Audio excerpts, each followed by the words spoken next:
Well, good morning. How are you all today? Welcome to Integrative Preparedness. Have you ever had to deal with a stupid person? Well, probably not. They're so rare, right? They're so few and far between. Well, uh, yeah, I know. I know. They're everywhere, aren't they? I mean, if all of the stupid people disappeared tomorrow, our population problem would be solved, right? Now, I want to distinguish the difference between stupid and ignorant. Ignorant simply means they don't know, they don't have it. A stupid person is one who usually thinks they're smart and and refuses to learn, refuses to consider anything that's outside what they've already chosen to believe. Right? Refuses to grow, and very oftentimes they are going to defend their wrong position regardless of any new information or evidence they're presented with. And they can be a problem. They certainly be a problem. In a bad situation, whether it's one of those minor things that we deal with in life, or whether it's the big one, whether it's the total collapse of the world. I started, and so I'm going to talk about that. And I'll tell you what made me think of this and what made me want to do this one today. And then I'm going to give you my advice about dealing with stupid people, because I tell you, I have had more than my share of experience. Excuse me. Those of you who have been with me for a while know that there are a couple of subjects that people get all wired up. Well, not everybody, but I will always have some dummies come on and just hoot and holler and rave and everything, tell me how wrong I am about certain things. I'm not going to get into those, but I had a comment the other day, and then I'm going to tell you how to deal with stupid people, because it's very important. If you don't deal with stupid people the right way, you are going to allow them to continue to cause problems in your life. And when if it's a big collapse or whatever like that, you cannot allow stupid people to be a part of the decision making process, right? I was gonna, when I started my first series, or my series, the Stonemount series, when I started my first book, I had also started, which became the Reversion. I had also started another book, and it was also going to be a series, and I may get around to that one time.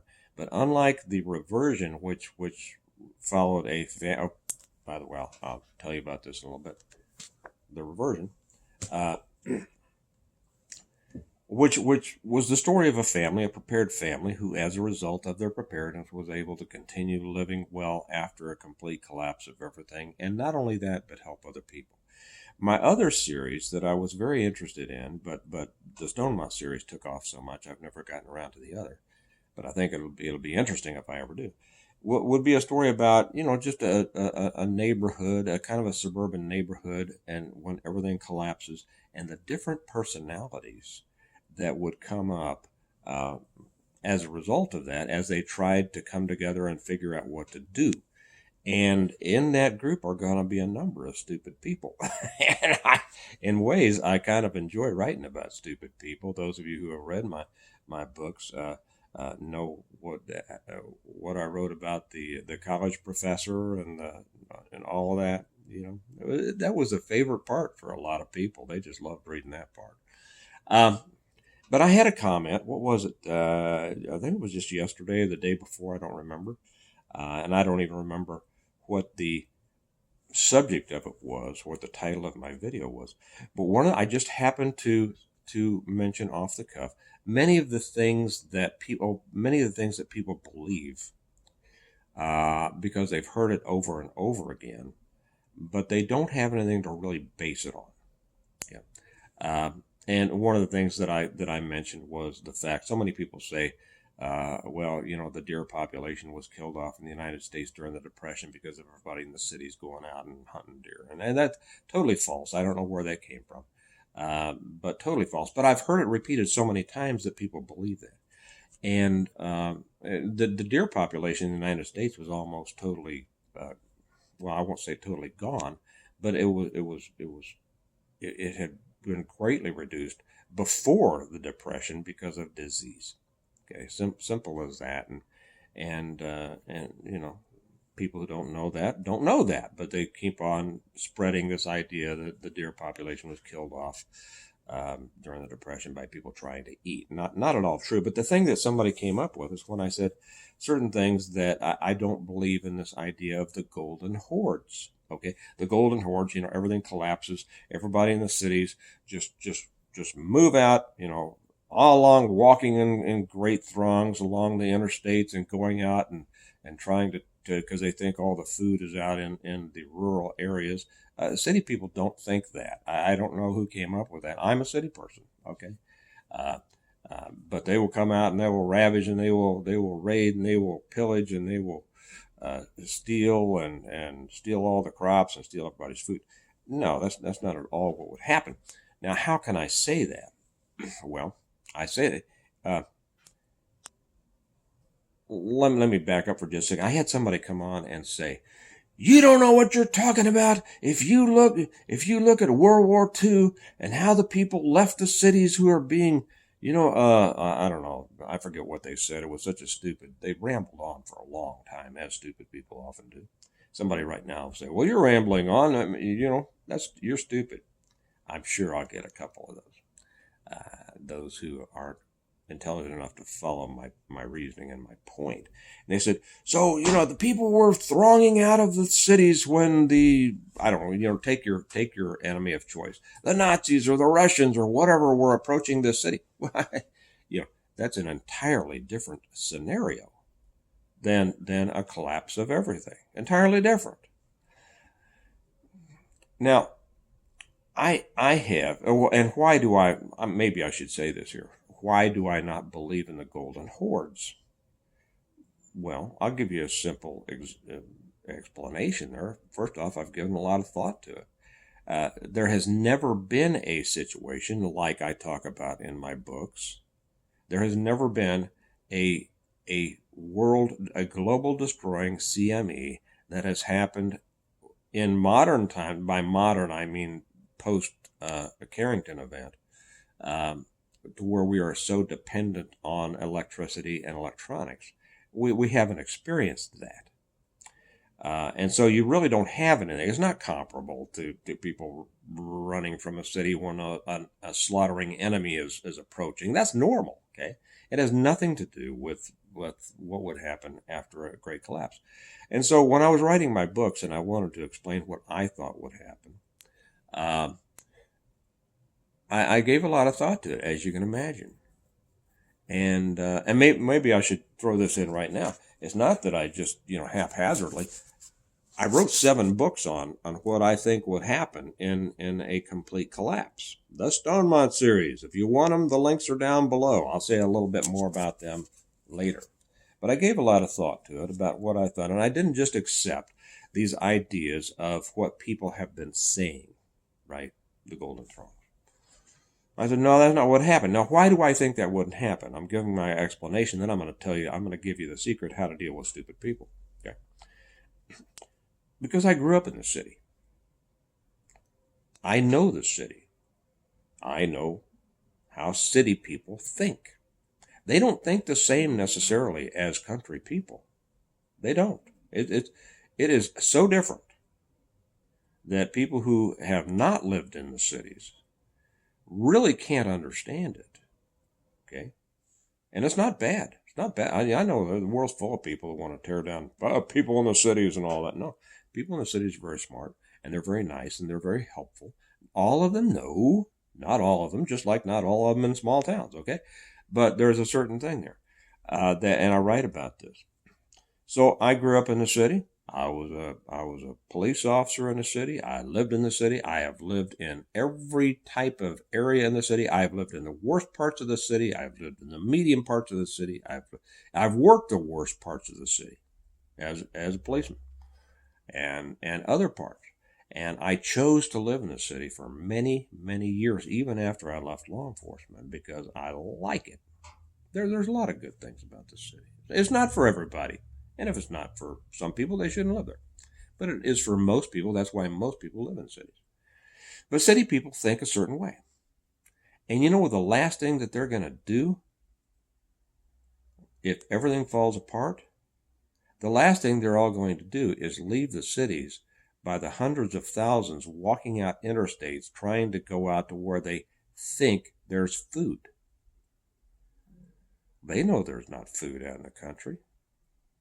Nobody out in the country is, for the most part, very few people are out in the country are supporting themselves with their large gardens. City people, regardless of what people think, are not stupid. They know, you know where the food is? It's in the large corporate farms. And you can't just go out to a large corporate farm and say, okay, they have everything I need. No, you're going to have thousands of acres of soybeans or thousands of acres of whatever. You know, it's not like you go out there and, oh, there's a smorgasbord of food out here. No, I tell you where the most of the ready food is in the large food warehouses and staging areas in the cities. That's the truth. I write about that in my books. And so most people in the city, what will happen is this: they have no desire to go out into the country. No desire. The city is where they're comfortable. They will stay there and they will die there. Now, I know this goes against much, and I know I'm going into this a little bit deeper than I usually would, because I want to give an explanation to those who are interested, not to those who are stupid, because the ones who are stupid, doesn't matter what I'll say. Okay. But I'm leading up to how to handle it. They will die there. Either now down in the worst parts of the city, they will kill each other and kill each other and kill each other. And then when you get to the nicer areas, they will starve to death. They will starve to death. And I know the people that say, you don't know what people will do when they're starving or if their child is starving. Yeah, I do. And many people will, a lot of people, first off, within days of a collapse, they'll already start dying, whether it's from violence, whether it's from fires, whether it's from starting to drink bad water. They'll start a slow starvation. By the time people, anybody, if it even happened, which I doubt, would say, let's go out into the country and take all the food, they're going to be too weak to do that. They will. Cities will. They will burn. They will kill each other. They will starve, because there's just a lot of good people. Good people. Now the crazy ones. I know, and this is a popular trope within the preparedness community, that the person trying to feed their child, their starving child, will kill you for your food. Yes, there are some of those. Yes, there are. I'm sure. Hey, I was in the violence business most of my life, guys. You can't teach me anything about violence. And there are some of those. But the vast majority of people are not like that. They're not like that.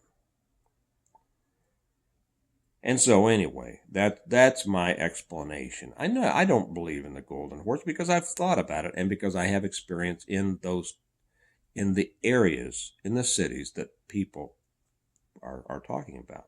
So what to do? What to do when you come up against a stupid person?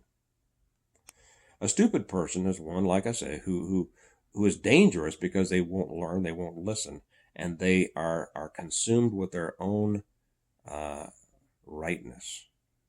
They are correct. They know. In the old days, it was funny, and I often wish, and of course, when we're dealing with something like this in YouTube, anybody can come on and say anything, and I just love them. They'll come on and they'll write paragraphs of things, telling me how dumb I am, and I can tell they don't know what they're talking about. Back when I taught martial arts, and I so wish that it could be like this. I so wish that, and a lot of other creators are like this too. I so wish that if somebody, wanted to act like that, that you could teleport them right there in front of you to where you could deal with it. That would cut down a lot of it.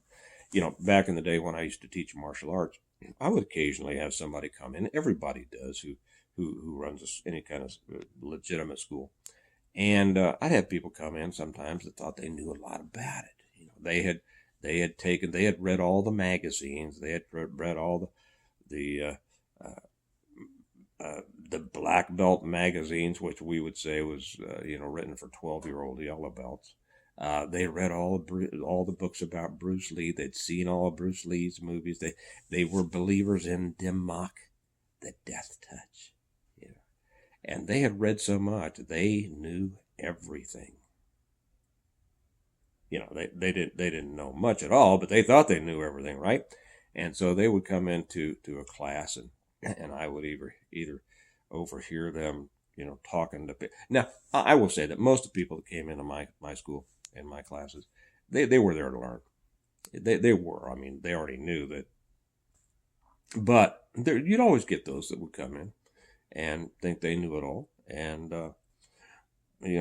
maybe even had a black belt from some other system, and come in, and I'd see them back there trying to hold court, telling everybody, and it was so easy to deal with, because all you had to do is call them up. Oh, come on up here, in front of everybody. Now, what were you saying? Oh, and how do you know that? Oh, and that's worked in all the fights you've been in. And the funny thing, I don't know how many. Well, I almost said some. I don't know how many times it's happened. It makes it sound like it happened a lot. It didn't happen a lot, but there were several times where there was a black belt from another system that came up, and I'd call them up in front of the class and said, "Tell me about how did that work in all of your fights?" And you know what? There were a number of times they admitted they had never been in a real street fight. Oh yeah, they'd come up through the ranks of their silly little system, and thought they knew it all, thought they were deadly, and But then I said, well, show me how that works. I've told you the story about the Shinwa Taido black belt instructor that I had a little experience with one time. I think I put that over on the Patreon. When you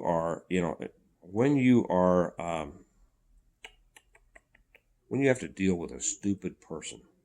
Now, when you're dealing with an ignorant person, then you try to educate them, right? Go ahead, educate them. You will never be able to educate a stupid person without, well, let me put it this way,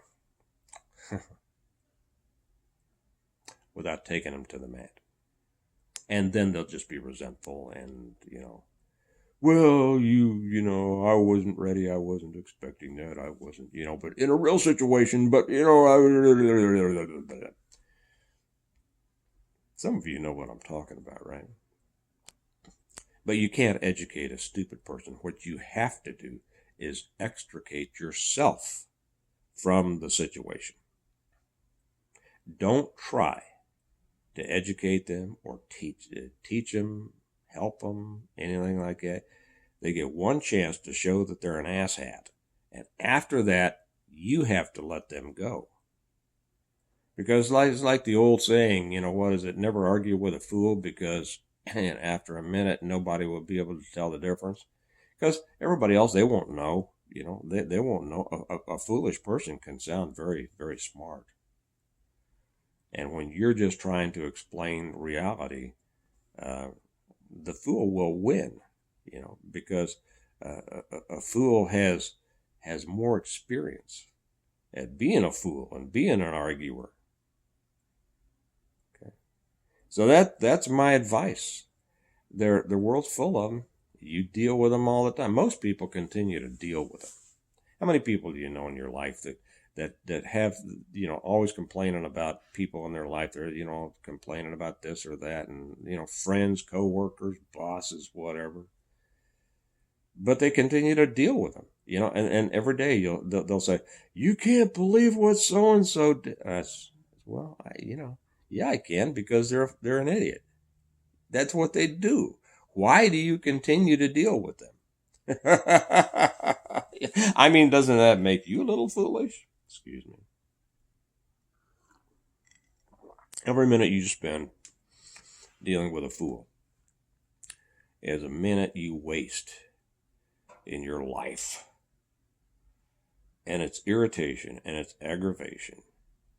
And there's no reason for it. So don't.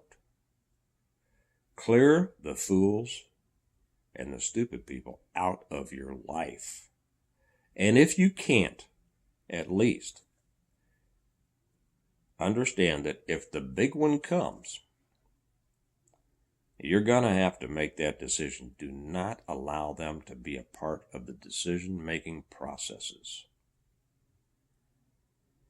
or they will get everybody killed because they know it all, right? Hey, just to close this out, to remind you that you can now again order the Stonemont series, my books, from me. We were backed up. We were sold out for a long time. We just got caught up on sending out all of the orders, and you've always been able to get them through Amazon. But now you can get them through me again. We've got them in stock, and I think I have enough ordered in now, and more coming to keep up with orders. The Stonemont series, the reversion, the revival, the renewal, and appeal to heaven, the blessings of freedom, hostages to fortune, the latest one on Wings Like Eagles. I'm currently working on number 8, and you can get them on our website, stonemont.us. You can get them individually, or you can get them as a set. There's a special deal on a set, and when you buy the set, we throw in the Stonemont notebook. And as I always say, people will tell you they're the best. I will pass this along as a commercial. I'm not saying this, but I will tell you that many people have said it's the best post-apocalyptic preparedness survival series they've ever read. And I thank them for that. That was my purpose. I put a lot of thought, a lot of time, a lot of research into these, and a lot of experience. And I did it to help people. And I did it because I'm a writer, but I want my books to help people and educate people. And so there you have it. I say that it's the total plan for preparing for surviving and rebuilding after a total collapse of everything. So the links are down below. Whether you want to get them through Amazon, that link's down there below, or get them from me. And I love it when you get them from me, because then I get to sign them for you and write a little note in there, all of the books and everything like that. And I love that. So you can get it through stonemont.us. And I think that's about all I want to say. Beware of the fools. Beware of the idiots. Beware of the stupid people, because they are a danger. Right now, they're just an irritation, but they can be a danger to themselves and others in the future.